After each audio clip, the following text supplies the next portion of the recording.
Wi-Fi functional, Could be, correct. Yeah, it would just pop up real quick. What time stuff. Okay.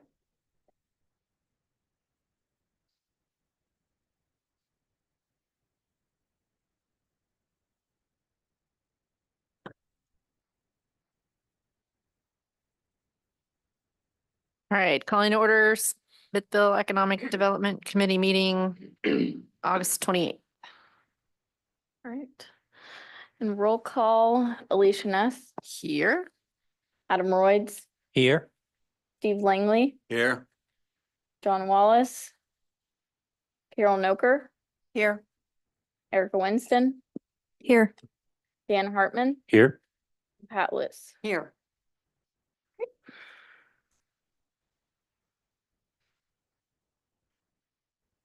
All right. Does anyone want to make a motion to approve the minutes from July?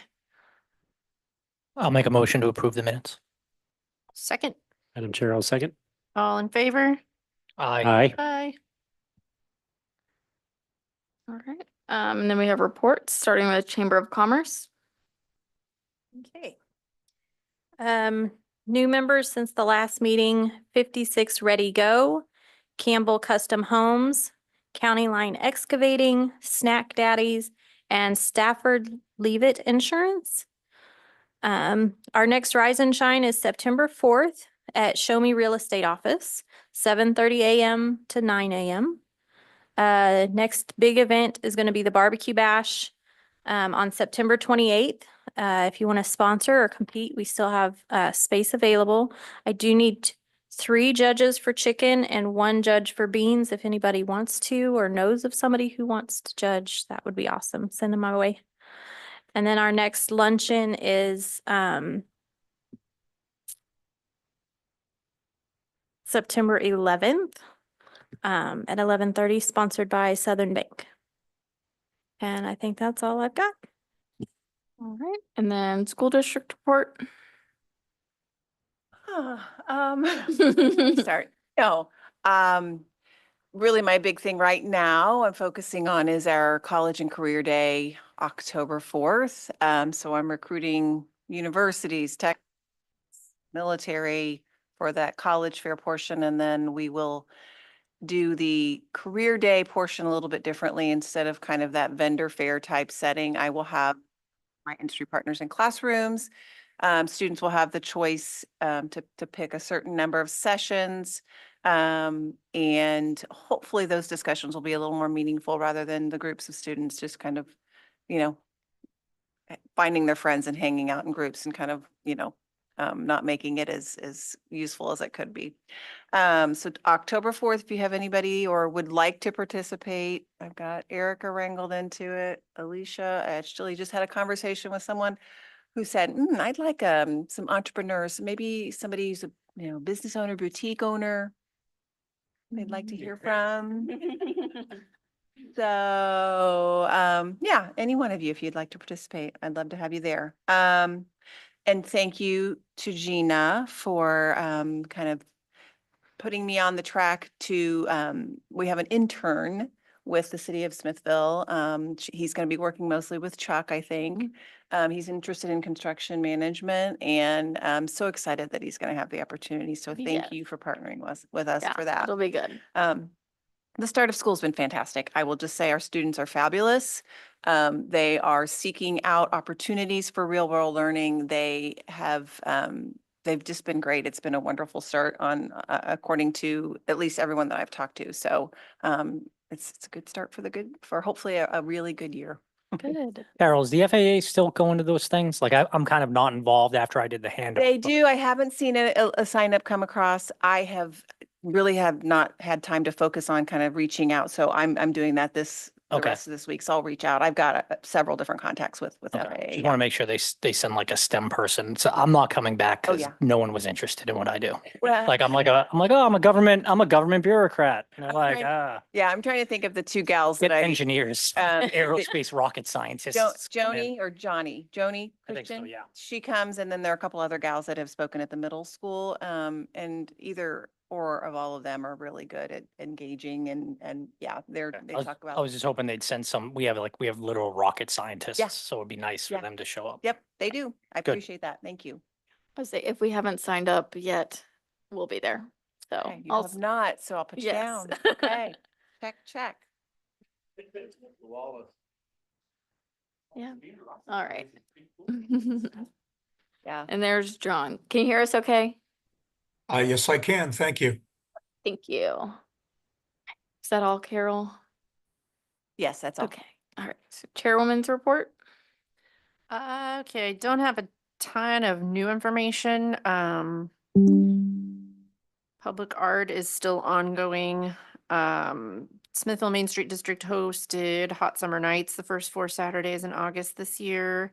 That was okay. We definitely know there's some things we could improve on, but it was our first year taking it over from Lions Club, so it's kind of still a work in progress. We have Junkville coming up in conjunction with the barbecue bash in September. We're still looking for vintage and handmade vendors for that. We always need volunteers. Then after that, November 9th, we have the wine walk and Christmas market. Also need volunteers and vendors for that. And we love it when people share our Facebook posts and help us find volunteers and people to come to our events. So I think that's all I have.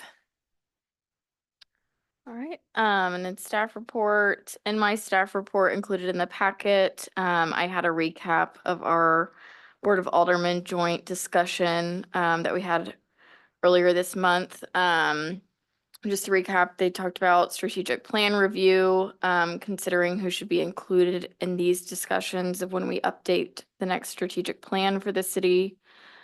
For marketing, continue our marketing strategies for tourism and development. So those are some of the action items that we've already talked about.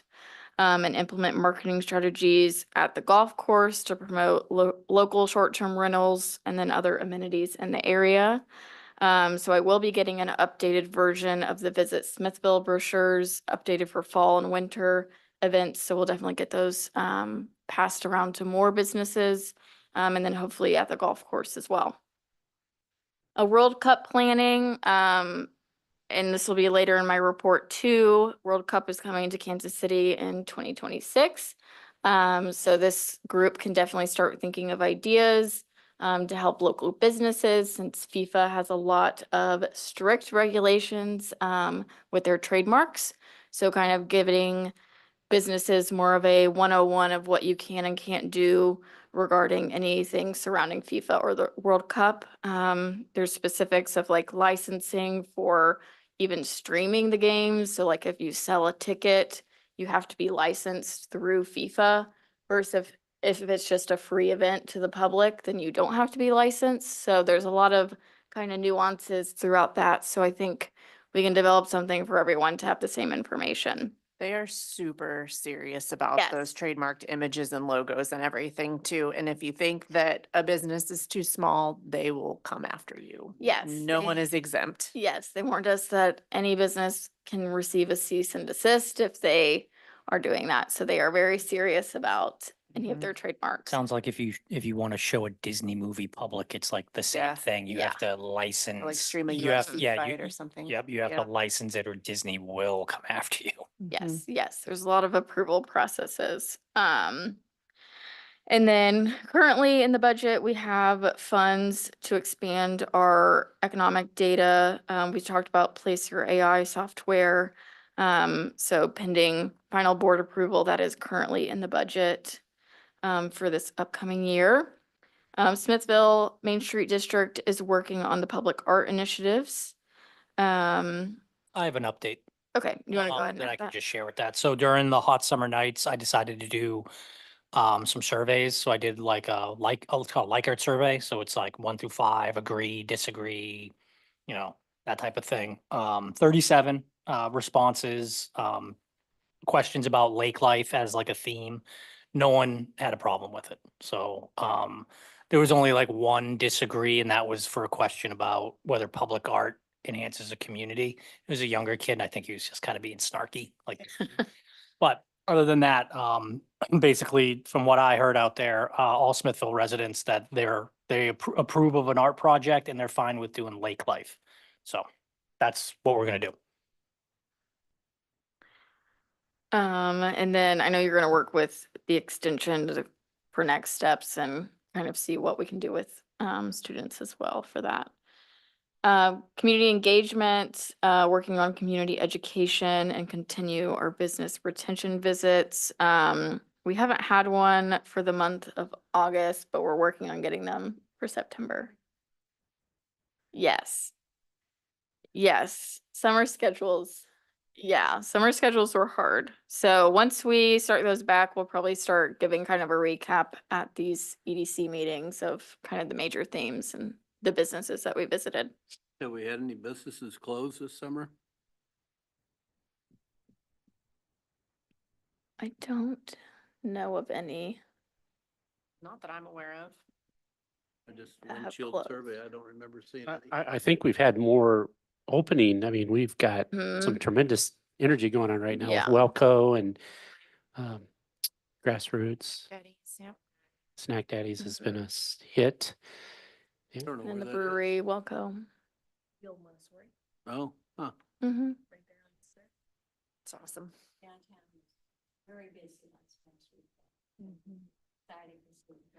It really was.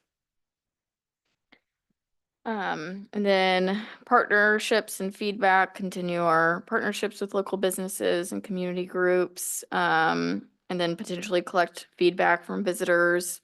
Not exactly sure how that will look, but some kind of general feedback to the city on ways we can improve. And then planning items, we started the South Employment Overlay District. We had that meeting on Monday evening. So thank you to those who could attend. And if you couldn't, please look at that email I sent on Monday night. It has a link to a website for online engagement for planning and zoning and the EDC to provide kind of what your vision is for that area and then what are you comfortable with. So after we get more feedback from everyone as individually, kind of get a list of where people feel, then we'll come back to those groups for another engagement session. So if you have any questions about that process, please let me know. And then for future meetings, since we are having those extra meetings with that project, we are gonna move for the EDC to start meeting quarterly, instead of each month to give people's schedules a little bit more of a break. And have some more time between meetings to get things accomplished. So our next meeting would be in November, which would fall on the Wednesday before Thanksgiving. So we could either move it to the week prior on Wednesday or meet the following week in December. So really, Is Thanksgiving is when? Thanksgiving is on November 28th. 8th. Yeah. That's that Thursday. Yeah, the last Thursday in November this year. Yeah. I know we've got a council meeting on the 26th, Clay County, Tuesday, the 26th. So I mean, I'm okay with the 27th unless we want to move it to the previous week. Move I it to would the prefer 20th. Moving it to the week prior would be Yeah. better for me. Could we do the 20th? So that's the 20th. It's So the the week prior. 20th. Yep. I think that works for people's holiday schedules and getting everything prepared. Yes, so I will get that updated. And the only other thing I have for the staff report is just, again, World Cup planning. Erica was at one of these meetings last week. They've started having regional planning for World Cup. Because again, it's the whole region. We're gonna be expecting around 650,000 visitors. That's what their current expectation is. And currently Kansas City's population is a little bit over 500,000. So just imagine the volume of people that are going to be here. And we are slated for 6 games. Is that right? Yeah, so that's spanning a multiple, nearly a month period, around 26 days that people could potentially be staying in the area or coming to the area. So that's what the EDC start thinking about of, okay, what people are going to do on their off time when they're not going to a game. What can we do when there is one? Because obviously not everyone is going to be able to get a ticket. So just kind of starting to think of those kind of things that we can do for pre-planning. So then it's not here and we haven't made a plan. So Time of the year is that? Is that summer? it's summer. Yeah. I think it starts in June. June. Yeah.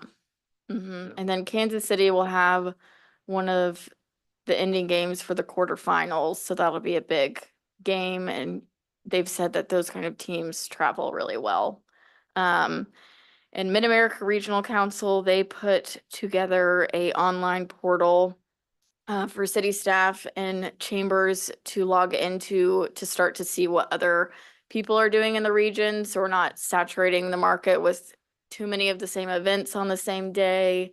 And then get a sense of what we can do for transportation. Safety and security is a big deal. So as information rolls out, I'll definitely update this group on that. Will we maybe have our wayfinding signage by then for downtown? Potentially, potentially. We will know if we got the grant or not, Okay. by this winter. Okay. And then, we do have funding in the budget for 25 for Okay. wayfinding. We're just kind of seeing if we could get that grant or not. Right. Okay. Yeah. Got it. Thank you. But any questions on the staff report? I know it do. was a lot. I do. Thank you. Mhm.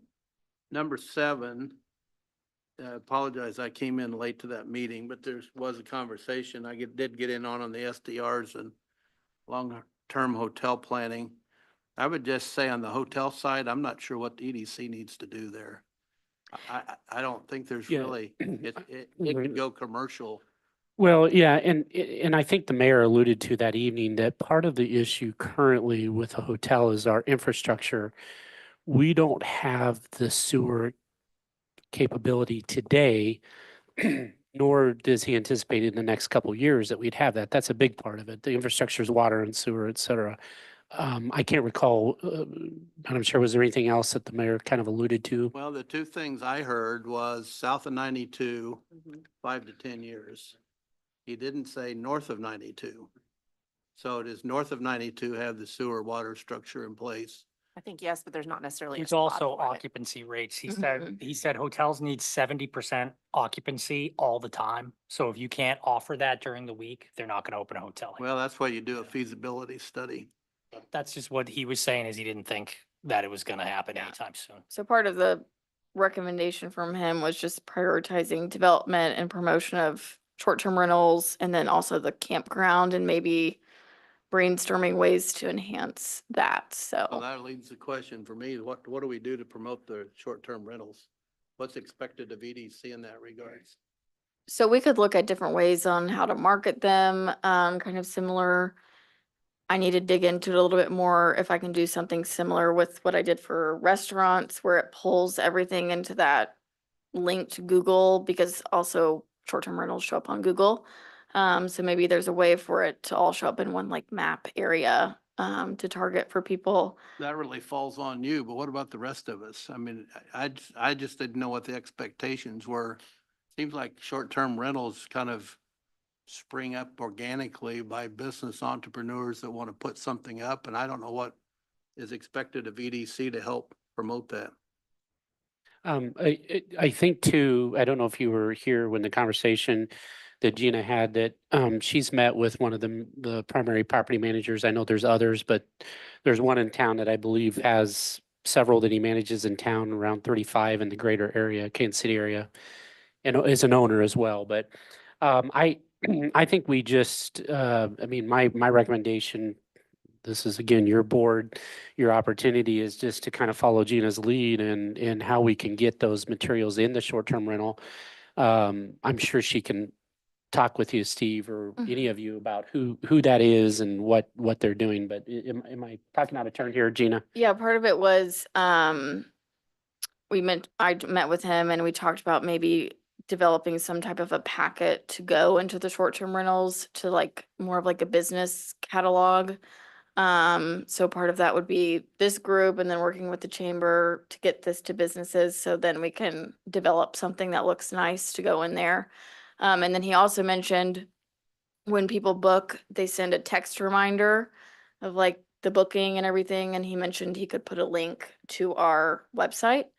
And he normally gets questions of what to do in Smithville, so some kind of marketing campaign specifically for people staying in short-term rentals. And when I met with him, a lot of the people who come here for Airbnbs aren't going to the lake. They are here for a wedding, they're here for business, they're here visiting family. So it's a little bit different of a lens of maybe they're not really focused on recreation, maybe they're focused on something else.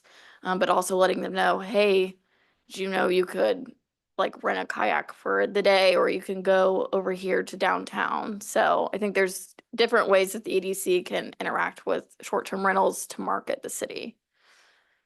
Yeah, so it's a more of a marketing function than anything else. And promotion of them, yeah. So like if someone's going to the golf course or something, do they know that we have short-term rentals in the area? On 'Cause number sometimes- 9, planning items at the bullet point at the top of the second page, it says monitor the demand for STRs. Mm-hmm. That's the potential for tiny homes or glamping. What's the expectation of EDC on assessing the potential for tiny homes or glamping? Well, we're talking about the south overlay. I think that would be an opportunity. Like, I mean, we have that huge space where we can do these form-based zoning. We could put short-term rentals into the zoning. We could, do a carve out near the residential areas, like you said, like the little pocket neighborhoods. Right. Instead of thinking about full-time residents, we could see if those pocket neighborhoods could be short-term rentals. You get like, 20 of them in there, that kind of would negate the need for a hotel, just. Yeah, yeah, I think too, the planning and zoning is working through some of those codes right now. The setbacks, ADUs, auxiliary dwelling units for those that don't know the term. And I think the board will eventually see some of that, but I believe they're beginning to work on that. I don't I know think they're exactly gonna be where having at. potentially a work session in the next couple of meetings. I need to confirm with Jack on that.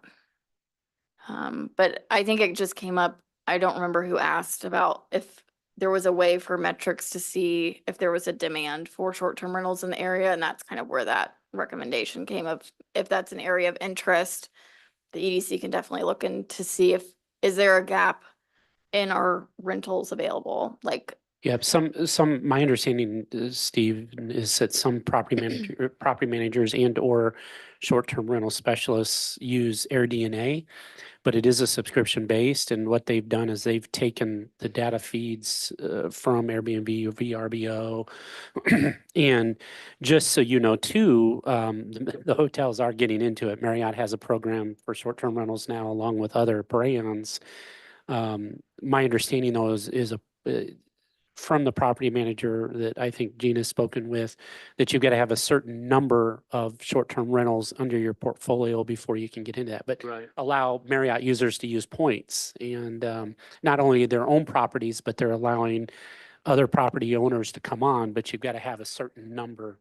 So The way the city of Smithville is set up, I mean, Adam, you brought up the point about the south overlay. Is that the best place for tiny homes, or is there ground or an area that is closer to the lake that would be also suitable, would be kind of my question.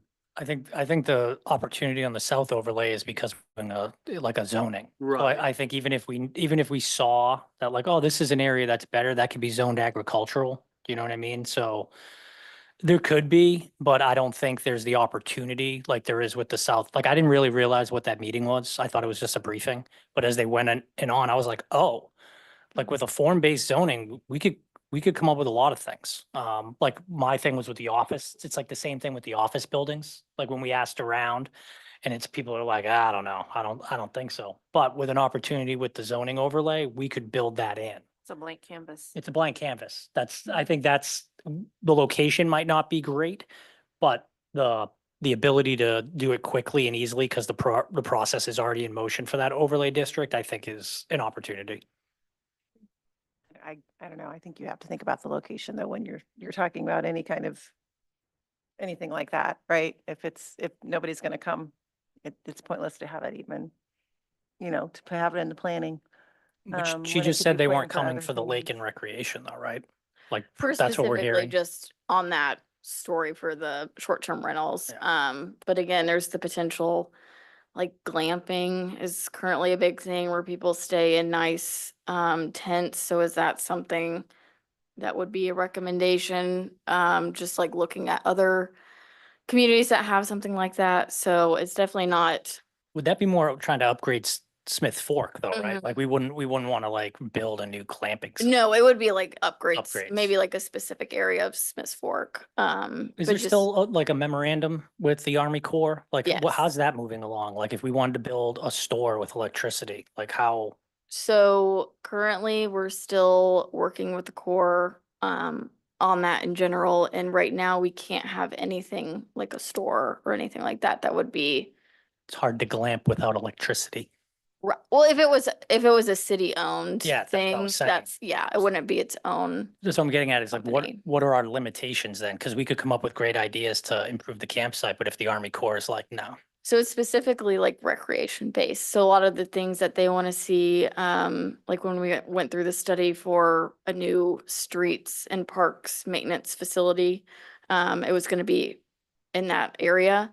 And they wanted to know what percentage would be Parks and Rec, because that is the purpose of us leasing the land. Yeah. So if it's something where we can tie it to recreation, that's the big caveat on there. There are already some pretty big glamping groups that come to Smithville because Mhm. they come through downtown and I talk to them. So I think Yeah. they would, next time they come in, they all try and ask them Yeah. what they'd like. Or to if there's see. any enhancements to the campground that maybe would be more appealing to more Mhm. visitors. Yeah. So it's definitely not like we don't have to decide exactly what that means tonight. It's just more of a long-term thinking of when it comes up. Thank you. Mhm. Any other questions? All right, I'm gonna share my screen and then I'm gonna turn it over to our guest speaker tonight.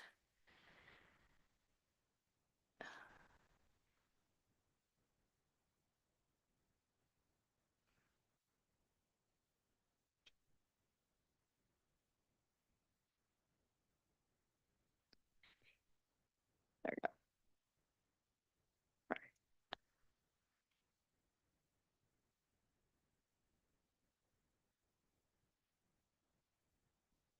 Well, thank you everyone for having me and inviting me. My name is Matt Piesold. I'm a labor and workforce development with the University of Missouri Extension, and I serve Clay, Jackson, and Platte counties as part of my role here. Today's presentation will cover a little bit about, when possible, specifically the data that we have available regarding workforce and the economy within Smithville. Sometimes the data is only at the Clay County level and so on. And I will also briefly be touching upon a little bit of what I do with MU Extension, though this group seems to know much more about Extension than some of the other groups that I speak to will. But the way I like to explain University of Missouri Extension is that we're kind of the local branch of the University of Missouri system, which of course includes University of Missouri Kansas City, Mizzou, University of Missouri St. Louis, and Missouri S&T down in Rolla. And our mission is really to bring the best practices, the training, the knowledge, the expertise, and the resources to Main Street so that communities, businesses, and Missourians, wherever they live, can thrive. Within that large umbrella, there's a number of groups. We have the agriculture and the environment, which is often what is best known. So we have programs like 4-H and youth development or horticulture, master gardeners, for example. I know there's an effort to launch a new master gardeners kind of for the Northlands here that will be independent of, the greater Kansas City master gardeners. I belong to the business and communities group. We also have community development within that umbrella. The SBDC, the Small Business Development Center, is located at UMKC, and they can help small businesses grow, evolve, or even succession planning, and often at no cost. It's a federally funded program there. And then I work with labor and workforce development, and then we also have youth and family community health and programs such as that. I would mention, I think you're probably already working with them, but we do have a community development specialist with the community arts and place-based making. And so they focus on planning within your various spaces in the communities and making them more attractive and more economically vibrant. So a little bit of the work that I do. Uh-oh. Oh.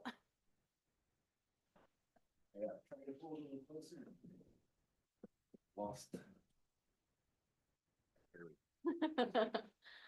Equipment malfunction. So a little bit of what I do then, I work with a number of programs that try to help to support and grow the workforce across the region. Some of the programs include recovery-friendly workplaces. That's a free certification for businesses to make them more hospitable places to either retaining employees that maybe have some sort of substance misuse issue, could be opiates, it could be alcoholism, but it's a national program and we're kind of the local sponsor for the program. A business can go through the certification, schools, nonprofits, different groups can go through this. And we have about 25 to 30 businesses across the state. We've had 3 or 4 in the Kansas City region. And so that's a free program there because as a business, you often invest a lot of money. Sometimes those individuals get in a situation where they're no longer dependable, but you've already invested and trained these individuals. So how can we keep those individuals? And so this is a way to create that supportive environment. We also have a Heroes to Hives program. That is a beekeeping program for veterans and their family members.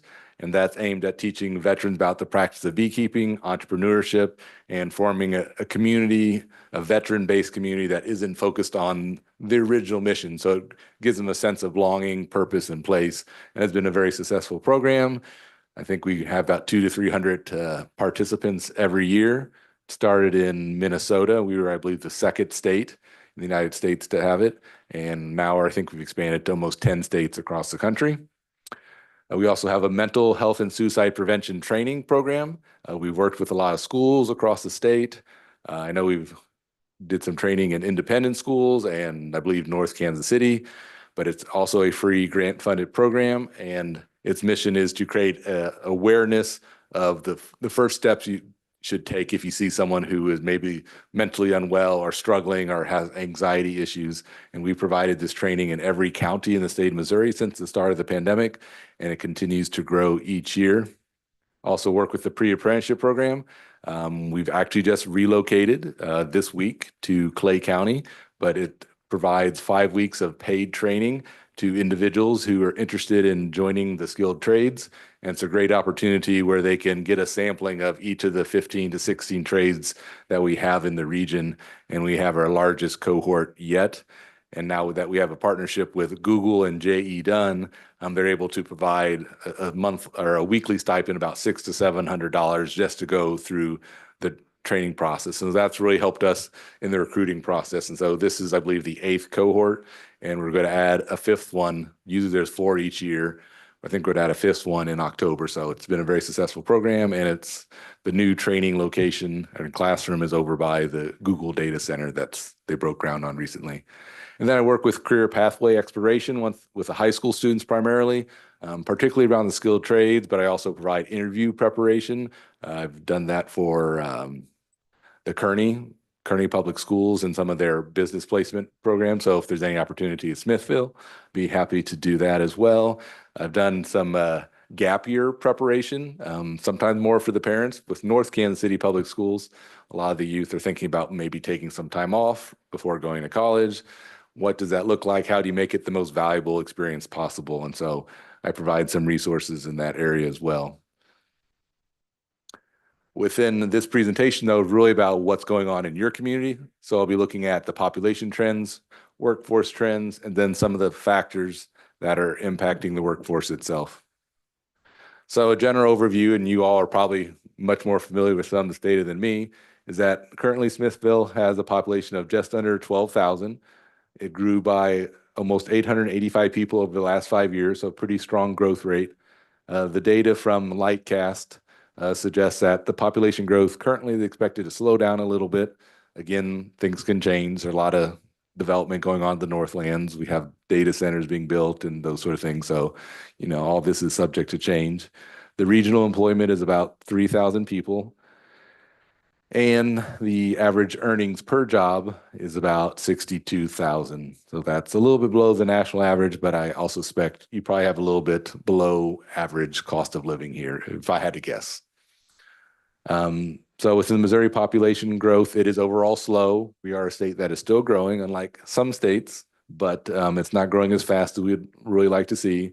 The core metro counties of Jackson, Platte, and Clay are still continuing to grow, though the population growth, in particular in Jackson County, has slowed. And so one of the big challenges, for some of you, you maybe are much closer to this to me, is that the baby boomer generation is very large and is moving towards retirement. And so this looks at different age cohorts across time. The emerging workforce, or those 15 to 24-year-olds, either those who are working or will likely be working in the near future, that cohort over the past 20 years has only grown slowly. The 25 to 54-year-olds, kind of that peak workforce period for adults, actually shrunk over the past 20 years by 3%. But more importantly, the 55 to 74-year-old population increased by 61%, almost 500,000 more people than it was in 2000. So it's great news for those folks who either have retired or will likely be retiring in the near future. But what that means for businesses is that it's going to be more challenging to fill those spots as those people retire, take all their knowledge, all their skills and talents with them. So how do we fill that void, but also going to create new demand for strictly healthcare, for example, as that population ages in place. So will we have the housing that we need for that sort of population? Will we have assisted living? Those sort of things.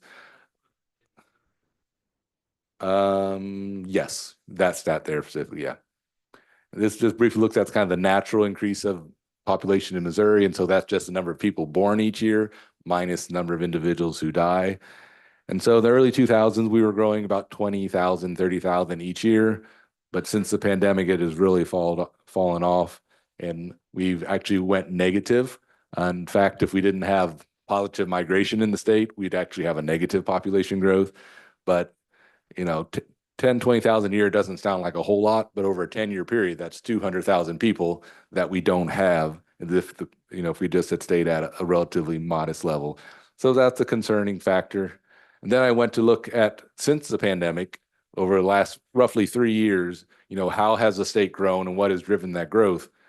And the natural growth is actually negative, as the last chart indicated. We lost about 12,000 people more than were born, partially due to the fact that death rates increased, but also due to the fact that fewer kids are being born each year. The total growth was being driven here on the right. Can't fully see it with that image up there, of 41,000 over a 3-year period and about 6 million people approximately in Missouri. That's a very slow growth rate, but again, it's positive. But what makes up that 41,000 is international migration to Missouri on the net was 22,000, and domestic migration that drove that number was 31,000. So across the state, about 40% of the growth was being driven by international migrants coming here from somewhere else. And then domestic migration is simply those from moving somewhere else in the United States into the state of Missouri. So migration, whether domestic or international, will be. You're a domestic migrant, yeah. You're New Hampshire. So yes, thank you for your contributions and all that. And so, yeah, so in order to continue growing and having both the customers that we need for our businesses, as well as the workers that we need for the businesses, we're going to have to try to maintain our communities so that they're attractive places where people want to live, to raise a family. This looks at the Clay County population growth over time. Again, can I move that? You should be able to drag it up. Oops, okay. Now Do I need to go back one? can you go back if you would?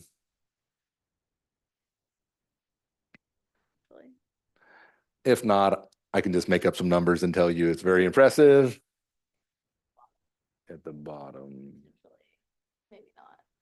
Anyway, it was about approximately 250, 260,000. The good news for Clay County, the population growth has been pretty stable across time.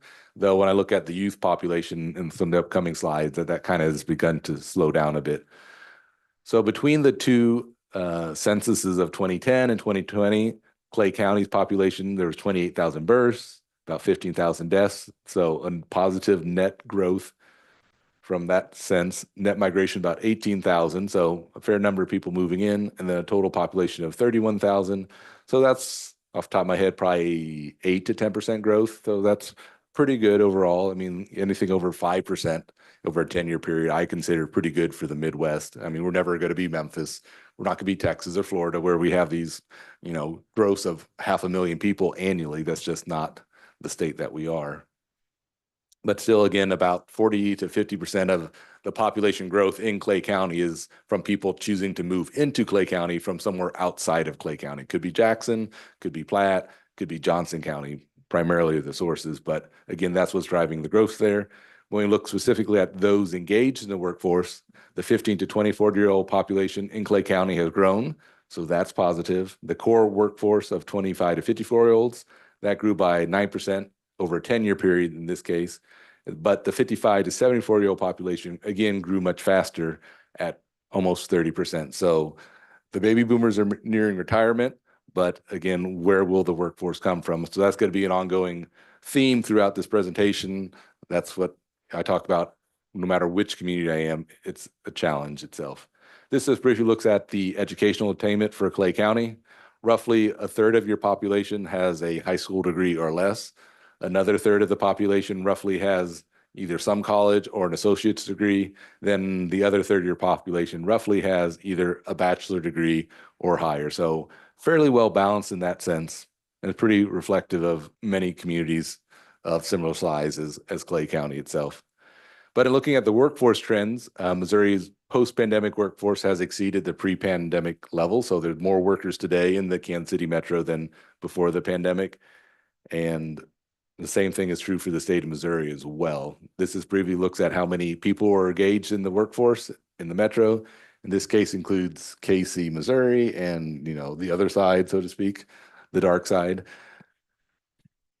But so Johnson and Wyandotte County primarily, but again, just a little over 1.15 million people before the pandemic, and now we have 1.16. So positive growth over that time. Maybe the pandemic slowed us down a little bit, but again, the workers are already engaged in the workforce itself. This looks at Clay County specifically, the number of individuals working. I wasn't able to pull the last 6 months, but again, we have roughly 5,000 to 7,000 more workers today than we did before the pandemic for Clay County. So positive growth there. It has swung upward since it's a little dip here. I think some seasonality with workers like in construction, because there tends to be a bit of a cyclical nature in this data. This one you maybe seen before, maybe hadn't. This looks at where people live and where they work.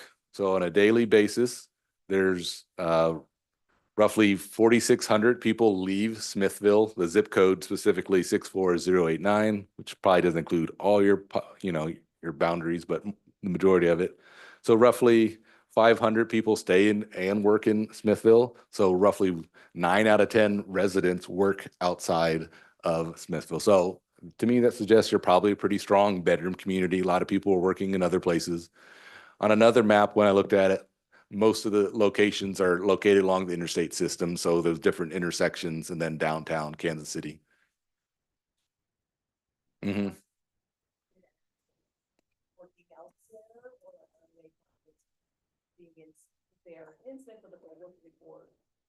That's a very good question. I'm not sure that all that data has truly been teased out with this changing since 2021. I think this beta is based off of your IRS filing. So whatever you claim there. So it's not perfect, right? Not a perfect representation. And some people are probably, as you said, working. I work remotely now, majority of the time as well.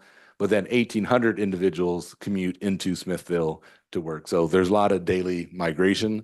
But from a business perspective, what sort of businesses can serve the population that's here during the day, which is a little bit smaller than your nighttime population, and other businesses that can serve that population in the evening hours when they're not at work or on the weekends. Mm-hmm. You're probably a very good point. Probably could very well be a quarter or more. I assume they're the largest employer. Mm-hmm. Yeah, that's what you find in rural bedroom communities. And so Sure. if you can't get a large industry in to hire a bunch of people. Matt, one quick question back. I know we don't have to go back to the other side. Does that seasonal work measure H-1A, H-2B workers for the Department of Labor? I know they track that. These are agriculture Sure. and or they're not really immigrants. They're just coming to our country to work through a Right. system. Essentially temporary workers. Temporary workers, yeah. That's a good question. I don't think that's reflected in that data, but I'd have to ask our economist who pulled it. Now, there has been some conversations regarding labor law presentations for, farmers and other groups interested in, hiring the individuals and that sort of thing, and what are the rules and regulations. So I have a working relationship with the National Labor Relations Board on the Kansas side, and, if there's interest in the community to bring someone in to speak on that topic, I could be more than happy to make that arrangement. Already having some conversations with the Master Gardeners of Kansas City and Casey Cultivate, but we might bring it to some of the growers conferences in St. Joe this winter as well. So there's opportunities to connect with federal agencies through me to host different events. But some of the factors that are limiting the growth of the workforce, of course, is the aging population, which I already alluded to, substance misuse. Individuals often get an injury, maybe on the job site, maybe playing football, whatever it might be. But a lot of individuals who are not fully engaged in the workforce also report having taken pain medication within the past, 24 hours, for example. Of course, suicide rates have been relatively high and on the rise. And so we're working with schools and other groups to prevent those instances. We support the promotion throughout the state. We now have the new 988 hotline. And so any individuals can seek help within a matter of minutes. They can call, text, different forms of communication. And Missouri actually has one of the highest adoption rates in the country. So it's sad that we have that, but it's also a very positive sign that we're actually beginning to reach people who weren't being reached before. And then, of course, complications due to COVID-19. So long COVID, whatever you want to call it, individuals sometimes can no longer work, or sometimes they cannot work in the same capacity as before. There's actually an article, I think yesterday, from the Wall Street Journal that estimated at least 1 million workers across the US are no longer working at all because of the complications of COVID. And then another 6 to 7% of the adult population has some sort of limitation. So maybe they've moved to a hybrid format or working remotely. So they're still engaged in the workforce, but they can't work in the same ways as they have before. So as I said, the limiting factor from the baby boomer perspective is that by the end of this decade, roughly 1 out of every 4 adults will be of retirement age, so age 65 or older. And this is approximately 79 million baby boomers. So that's a lot of folks that will no longer be in the workforce or maybe working part-time.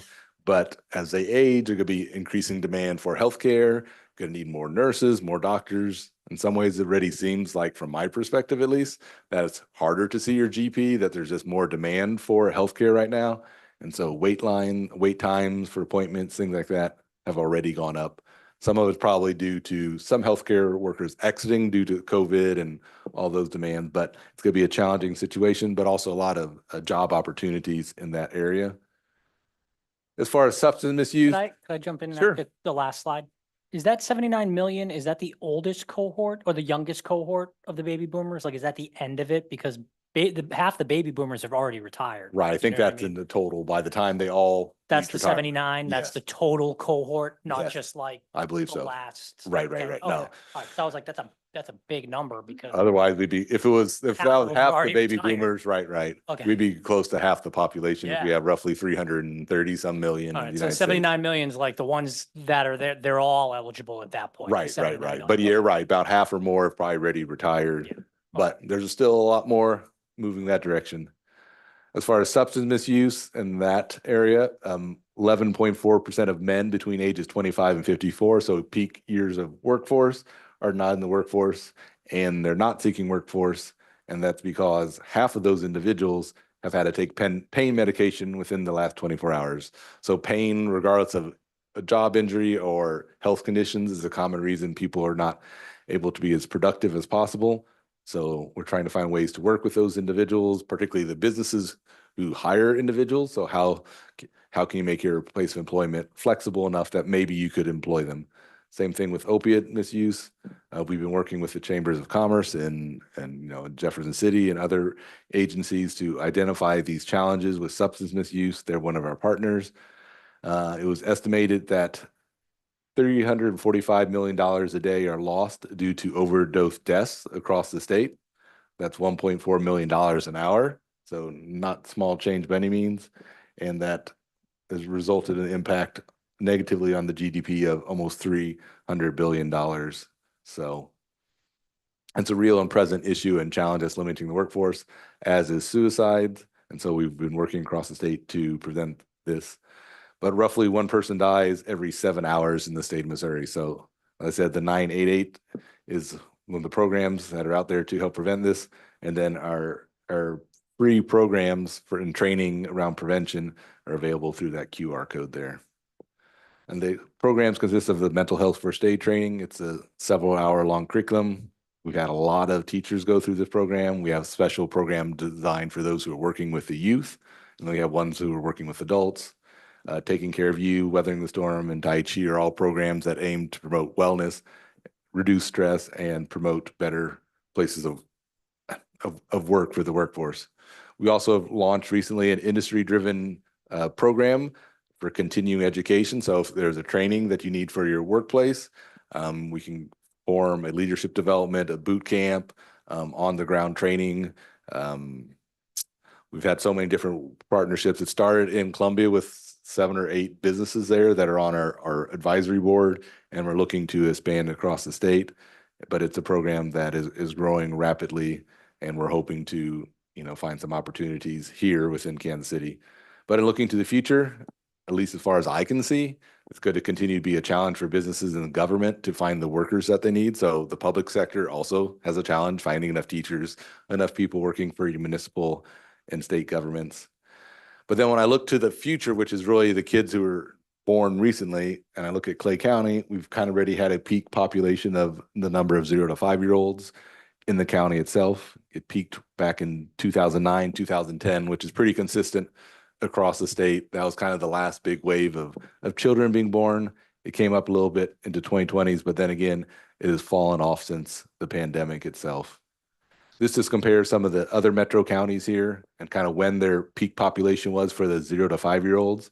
So Cass County peaked way back in 2010, and it's down 8% since that period. Platte, it's kind of plateaued, but it peaked recently in 2020 and is down 2%, even though it's perceived as a very rapidly growing county. Clay County peaked in 2009, and now we're down 6%. And then Jackson County peaked back in 2006 and is down 9%. But numerically, when you look at the fact that Jackson County has 5,600 fewer 0 to 5-year-olds, 10 years from now, 15 years from now, those are individuals who won't be in the workforce because they don't exist. And so that's going to create challenges there, as well as the funding within the school system itself. And so I dug a little deeper. I looked at what was going at the data from DESE. This looks at the state population across the state of kindergartners, first, second, third, fourth, fifth graders. They're all trending downward across the state. Each district is a little different, of course. But when I looked at all the school districts across the Kansas City region, the majority of them are still maybe growing in the high school population. Some middle school populations are growing depending on the district, but most of them have a shrinking populations for that K through 5 population, which I'm sure is no news to some of you in the room here. This looks at some of the Clay districts that are similar in size. So Smithville is the green one here. It kind of peaked around 2020, looks like, at least according to the DESE data, and then went down slightly, but still relatively stable. Kearney is kind of trending downward since 2010, and then the blue one is Excelsior Springs, so it's kind of has a more of a downward trajectory. So there's still kids around, but they're just not going to be the same numbers that we had maybe in recent history. So as I said, workers will be hard to find. There's a lot of job openings and many industries are growing across the region. This looks at the number of job openings across the United States and how many people are looking for jobs. So back in the earlier days of the pandemic, there's roughly 2 jobs for every 1 person. Now, just because there's 2 jobs open for 1 person and they need more brain surgeons, I would not be a good candidate for a brain surgeon. I don't like blood. I don't like needles. So just because there's a job out there and maybe I want a high paying job, such as a neurosurgeon, I would not be a candidate. So there are also certain skills that you need to perform some of the jobs. That gap is closed some, but still we're higher than before the pandemic. Now there's roughly 3 jobs for every 2 people across the United States, all to suggest that the workforce is going to be tight for the foreseeable future. Can I go back? The blue line is the number of people looking for jobs over time. And then the red line is the number of job openings. Not a problem. This looks at within your zip code. Maybe I forgot to change the zip code number there, but this is for Smithville itself, how many businesses you have and how many employees. So most of your businesses are small in Smithville. 52% or 221 businesses have 1 to 4 employees. About 20% have 5 to 9 employees. That's 78 businesses in your area. 10 to 19 employees, or another 20%. So, as the businesses get larger, there's fewer and fewer of them there. So, it was look like you have a very strong small business community, but maybe you don't have too many large employers out there. The school district, maybe a few other groups like that. But I suspect, if I had to guess, that this one here is probably Smithville Public Schools. This is a gross revenue product, regional product. And so this shows, though I can't see the bottom of the chart here, the value that's being produced by the government sector workers within Smithville, the transportation workers, the retail trade. Is there any way we can adjust that on your side a little bit so I can see the numeric values on the screen? I don't have the mouse, so I don't. Oh, that's a different one, but I think it was roughly 40 to 50 million was the scale on the previous one. Oh, we can give that a try. There we go. I was in the ballpark. It was 60 million. So the government, on a regional product level within your zip code was 60 million. So that's a large portion of it. Then we also have some transportation warehousing down here at 30 million, construction, manufacturing, it also has 30 million. And I believe this is on an annual basis. So that's a little bit kind of about, what makes up some of the economic drivers within your community itself. And then this is the top growing occupations. So management, increased by 50 people during 2023. Food preparation is growing in your region, business and financial operations. But then some segments aren't growing very much, like protective services. I suspect your police force probably is not growing rapidly at this time. So, the numbers aren't necessarily surprising, but it also just kind of gives you a scale in relation to the different types of jobs in your community and which ones are growing at this time. This one looks at the largest occupations. So most people, the single largest one in your community is people in food preparation. In that industry, there's 300 people there. The little dash bars here represents kind of the national average. And so you have an above average of folks in your community working in food preparation, above average in sales and related industries, below average in office administration. Transportation is slightly above average. Healthcare practitioner is above average, but you have a hospital here, even though you're a smaller community. So that would explain, why that's high there. And so on down. I'm happy to share these slides afterward. I can give you the complete version, though this was an abbreviated version. I started with 90 slides before today, and they're like, well, you got 30 minutes or so make it count. So it's not the full version here, but so we look at the population trends, the workforce trends, and then the factors impacting the workforce. For those of you who want to learn a little bit more, we have a Show Me Success podcast. We feature success stories of local businesses that have started up that have, some way worked with Extension or the SBDCs. We've had a number of veterans on there. We have about 6 or 8 success stories within the Kansas City region already. It's available in that top QR code. I also produce the Workforce Navigator newsletter. Some of you might receive that there. And so if you do, that kind of showcases what we're doing here in the community as well as programs across the state.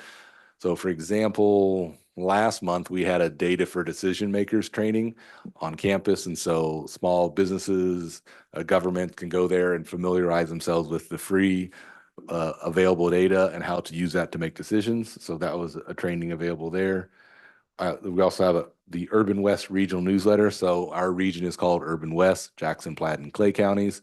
And so that kind of showcases all that we do, 4-H, horticulture, business development, our health programs, our fall prevention training for senior citizens, and all that sort of stuff is all highlighted in there.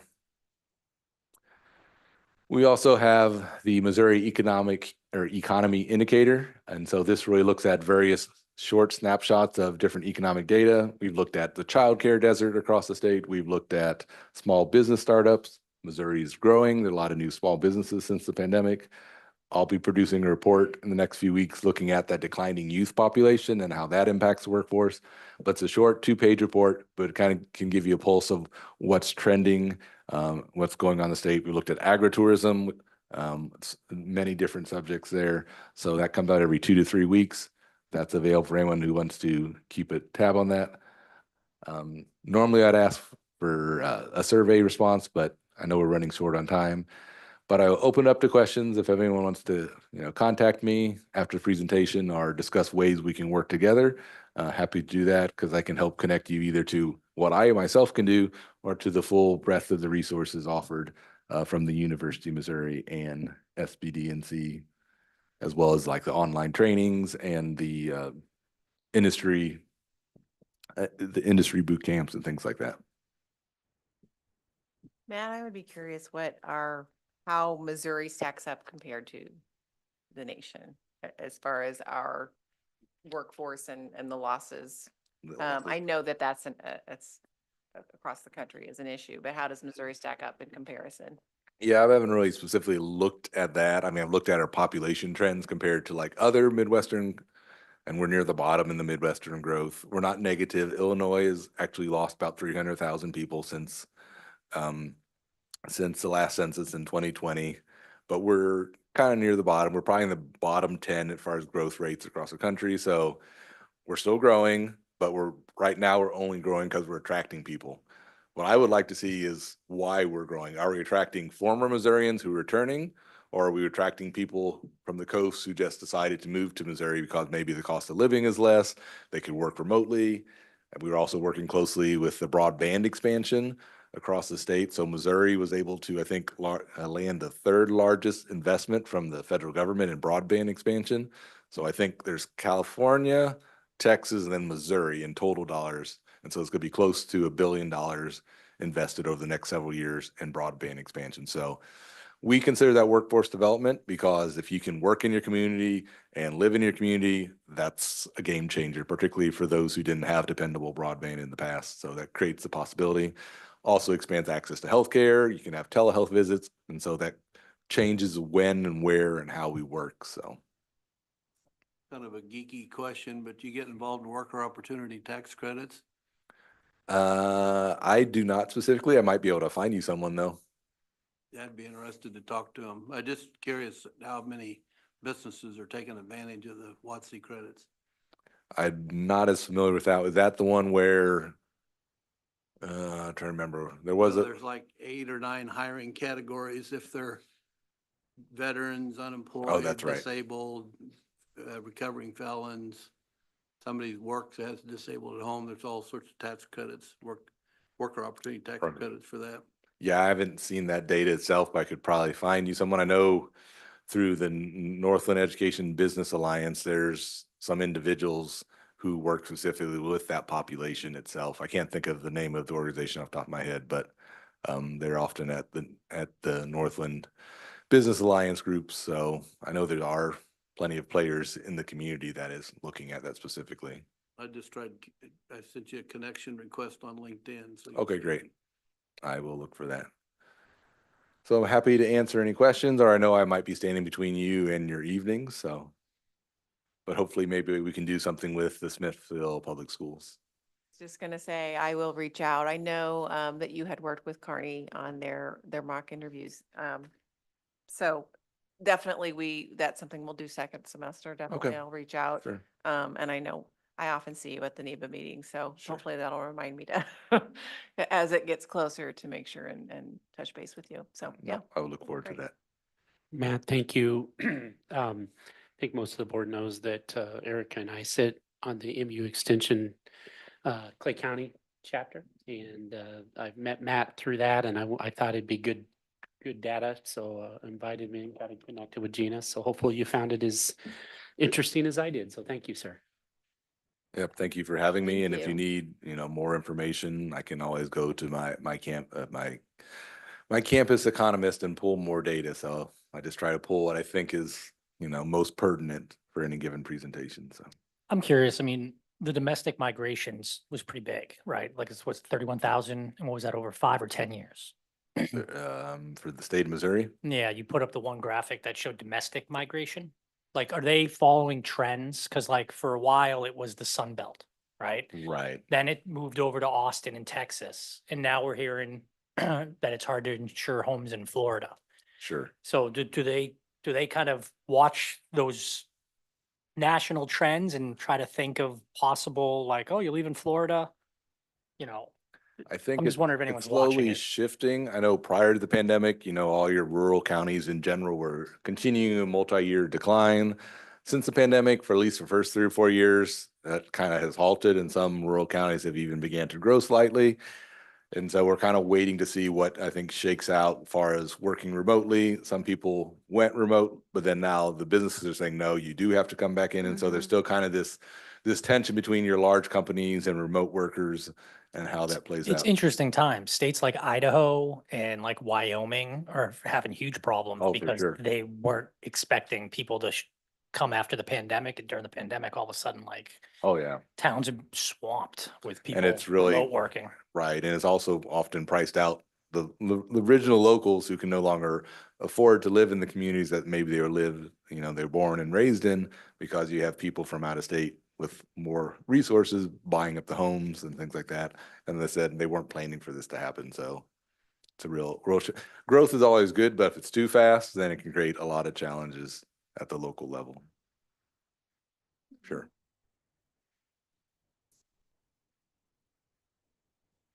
Any other questions for Matt? Thank you for coming tonight. We really appreciate it. I appreciate the opportunity. And as I said, if you need anything in the future, you have my contact information, and just feel to reach out, and either I can help you or I can find someone that can. So thank you.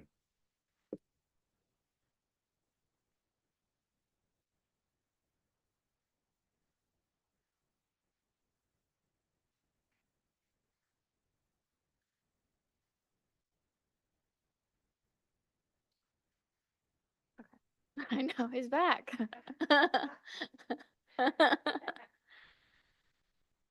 Yes. All right. Any new business? So I'll make one announcement. I want to thank Alicia Ness, our chair, for her time on the EDC and everything that she's done for us, and just the city in general. If you don't know, Alicia has been on the EDC for how long? I think since 2018. It's been plenty. Yes. No offense. So her term is expiring this October, so she won't be renewing. So just wanted to make sure that we thanked her for everything that she's done for this group and pulled everything together. So appreciate you. What will Yeah. we do without you? You'll figure it out. Thank you.